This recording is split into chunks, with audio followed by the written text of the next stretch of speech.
Hello summoners and welcome back to Mobalytics, where today we have a really awesome video in collaboration with Midbeast talking about his best tips for climbing to Challenger and beyond. The way this video will be sectioned out is firstly we will be talking about actual physical things that you can do to get better, and then we will be going into some mental stuff and some preparation stuff, all things that you can use to help you climb the ladder. So without further ado, let's get into it.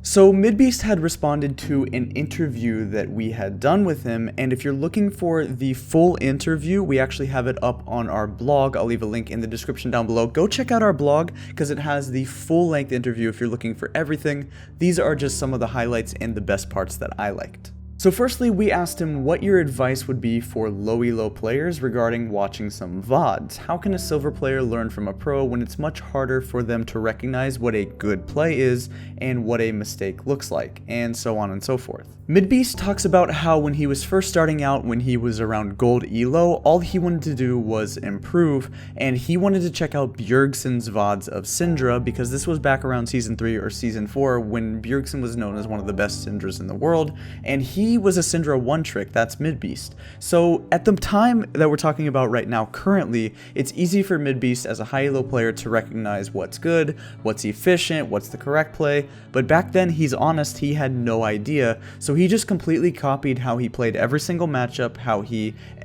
tried to do every single thing that he did, everywhere he warded, every single way he played. If he all-ins a Fizz at level 2 with Ignite, he's going to try to all-in a Fizz level 2 with Ignite, that sort of stuff. He just tried to make do of what he learned from Bjergsen and watched him and copy it completely until he could finally learn how to make decisions on his own later down the road.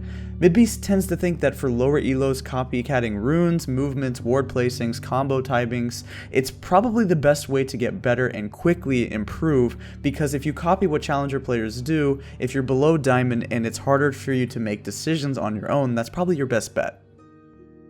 So really cool stuff right there. We went ahead and asked him as well, so when you're studying two different high elo players, let's say somebody like Bjergsen and another player, and they're both playing the same champion, how do you as a pro or as a former pro or as somebody who's a high elo player, how are you supposed to watch that and compare and contrast and decide what's optimal and different between their choices? Midbeast talks about how it's all about deciding your style and what works for you, but you have to remember that the game is very specific as well to specific scenarios. If you watch Bjergsen play, more often than not he will play more passive than someone like Rookie, but at the end of the day it's about finding exactly what you're supposed to do. If you're against an aggressive jungler, you can play more passive, and if you're in a bad matchup, you want to play more passive and figure out what to do. Aggression versus non-aggression or aggression versus passivity does have a lot to do with getting better, but that's also why it's important if you're lower elo to make sure you're just picking winning lane matchups and being extremely comfortable in lane, because that will always give you an upper end on your opponent in playing more aggressive. For section 2, let's talk about some mental stuff and stuff that you can do to improve mentally when you're focusing on the game, when you're thinking about the game, almost like your attitude when it comes to solo queue. So what we did was we asked Midbeast on his personal opinions towards players who would rather fixate on their own teammates' mistakes rather than watch their own replays or learn about their own mistakes. And he responded by saying that he thinks about 90% of the player base just refuses to recognize that they're constant in their ranked games. They are the ones who are consistently playing ranked in their ranked games, not everybody else, which is why everybody else is kind of irrelevant, and they shouldn't fixate on other people's mistakes and should fixate on their own. For example, when he watches his own VODs, or even when I watch my own VODs, sometimes it's easy to get triggered on your own plays because it seems like you make the dumbest mistakes. Even in a game where you know I might be doing well and all my teammates feed, it's still a little bit irrelevant because it's all about what you could have done to change the game. At the end of the day, if you do play 1000 ranked games, it's about how you personally play and perform. It doesn't mean that every game is winnable, and it does not mean that you can win every single game you've ever queued up, and it doesn't mean that there's no unlucky games ever, but you should always try your best to see how you can improve every single game. Maybe instead of going 6-0, you could have gone 7-0. You might have still lost the game, but figure out how you can make small tweaks here and there because that will add up in the long run. Finally, let's kind of talk about that competitive edge. So what separates the highest elo players from the ones who are trying to achieve that, maybe the ones who are a diamond or even the ones who are super low elo? What is that competitive edge like? People talk about that competitive edge. They say, oh, he works harder, he competes harder, he wants to win more. What does that actually look like? What does that mean? We asked Midbeast, where does that edge come from for him? Did he ever play traditional sports? He responded by saying that he actually used to do a lot of swimming and a lot of soccer, and he was pretty good at swimming when he was in high school, but when he went to university, he slowly stopped swimming and went to gaming because it was just more fun.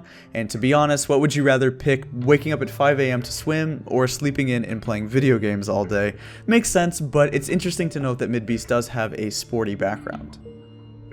As far as how you can stay in good form and maintain high elo and that level of skill, we asked Midbeast if he has a specific schedule doing things each day like CS drills to warm up, and Midbeast talks about how when he used to play professionally and try really hard to climb the ladder, he definitely was waking up by doing CSing drills, and nowadays with the practice tool, honestly he thinks that you can utilize the practice tool extremely well. You can set up full builds or specific scenarios so you can practice combos or CSing, but back then he would just get into a game or a scrim set and just do some CS practicing right before then and just try to practice and get his hands warmed up, his fingers warm up, make sure everything's good to go before he gets in.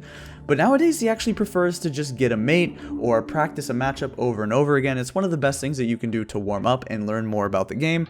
If you really like Darius and you always lose to Jax, make sure you find someone, find a Jax player or find a friend who can play Jax and say, hey man, can we just play this matchup a couple of times? It's a really interesting concept and a great thing to do because it allows you to learn matchups more intricately and focus on just the matchup. No jungler involved, no team flaming, no bot lane who loses, just focus on exactly what you're trying to learn, which is the matchup, and that will allow you to be better in the long term. Anyway, these are just some tips from Midbeast, and these are some of his tips for climbing to Challenger and beyond. Midbeast is a longtime veteran of League of Legends and high elo, and has been high elo ever since late Season 3 and early Season 4. We recommend checking out his stream over on twitch.tv/Midbeast, checking out his YouTube channel. He's a partner of ours, and he definitely helped out with this video, so these tips are awesome. Hope you guys liked them. Leave a comment down below what you thought, and we'll see you guys next time.